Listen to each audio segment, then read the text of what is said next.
Question दिया है correct order of nucleophilicities. Nucleophilic character से रिलेटेड हमें ये करेक्ट ऑर्डर डिटरमिन करना है।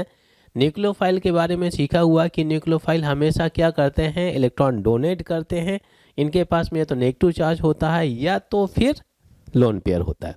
ठीक है, अच्छा फर्स्ट रिलेशन के बारे में बात करें तो मैं सबसे पहले आपको ले चलता हूँ कि इसमें आयनिक इक्विलिब्रियम है। आयनिक इक्विलिब्रियम में आप लोगों ने सीखा होगा कि जो वीक एसिड होते हैं तो ये कौन सा बेस बनाते हैं, स्ट्रॉन्ग कॉन्जुगेट बेस बनाते हैं।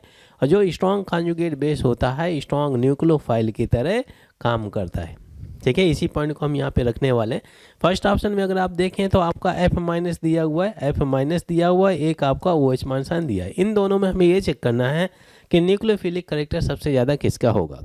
तो अगर मैं इनके एसिडिक करेक्टर के बारे में जान लेता हूँ तो यहाँ से हम कंपेयर कर सकते हैं, क्योंकि ये रिलेशन हम यूज कर सकते हैं। अब ध्यान देंगे, ये जो आपके बेस हैं इसमें H+ आयन ऐड करके मैं क्या कर देता हूँ, एसिड में कन्वर्ट कर लेता हूँ। तो जब मैं F- को H+ से अटैच करता हूँ तो मुझे मिल जाएगा HF, और OH- आयन को भी अगर मैं H+ से अटैच करता हूँ तो क्या मिल जाएगा, मुझे H2O मिल जाएगा। ठीक है, ये मिल जाएगा आपका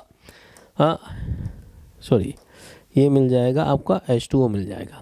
लीजिए मैं H2O लिख दिया। ठीक है, अगर मैं एसिडिक करेक्टर ऑफ HF और H2O को कंपेयर करूँ, HF हो गया, ये आपका H2O हो गया, तो ये देखा जाता है कि HF का एसिडिक करेक्टर H2O के कंपैरिजन में ज़्यादा होता है।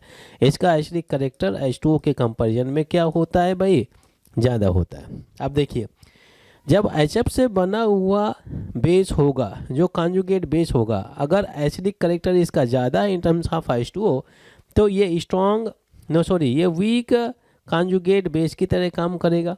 समझ में आता है। और अगर इसका acidic character in terms of HF अगर कम है तो इससे बनने वाला जो बेस होगा ये आपका स्ट्रॉन्ग कॉन्जुगेट बेस की तरह काम करेगा। तो आप देख सकते हैं कि जो OH- आयन है F- के कंपैरिजन में स्ट्रॉन्ग कॉन्जुगेट बेस है, और जो स्ट्रॉन्ग कॉन्जुगेट बेस होता है उसका न्यूक्लियोफिलिक करेक्टर ज़्यादा होता है।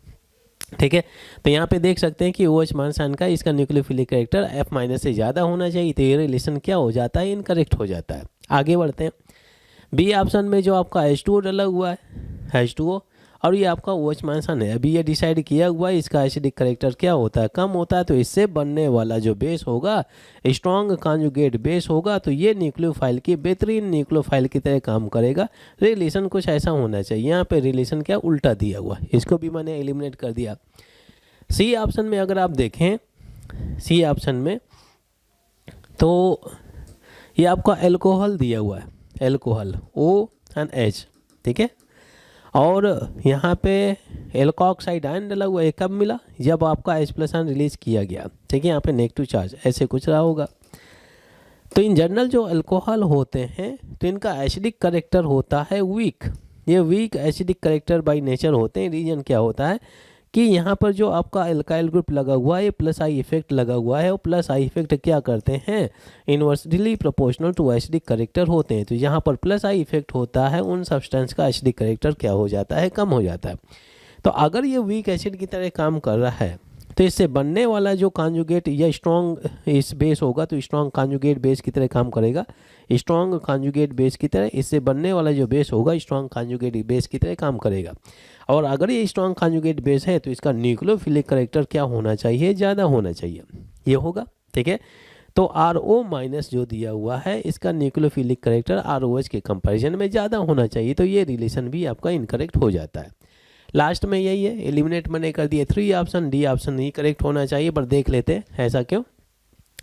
यहाँ पे जो आपका NH3 डला हुआ है तो हम लोगों ने सीखा हुआ ये वीक बेस हो गया।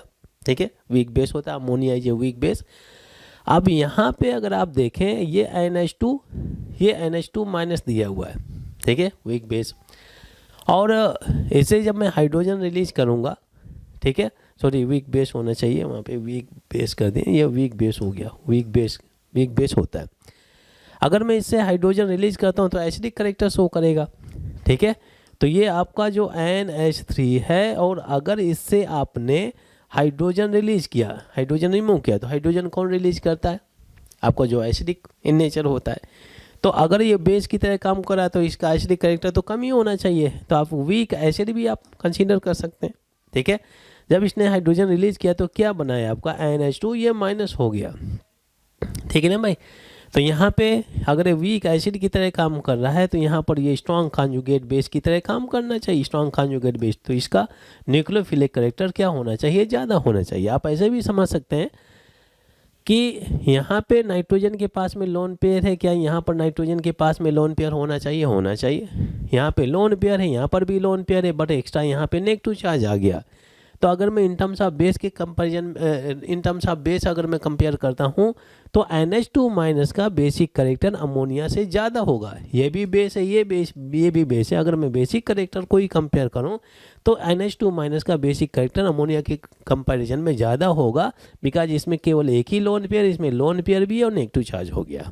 ठीक है, तो जिसका बेसिक करेक्टर जितना ज़्यादा होता है वो उतना ही स्ट्रॉन्ग न्यूक्लियोफाइल होता है, उसका न्यूक्लियोफिलिक करेक्टर उतना ही ज़्यादा होता है। तो ऑप्शन कौन सा सही हो गया भाई, D option is the right answer.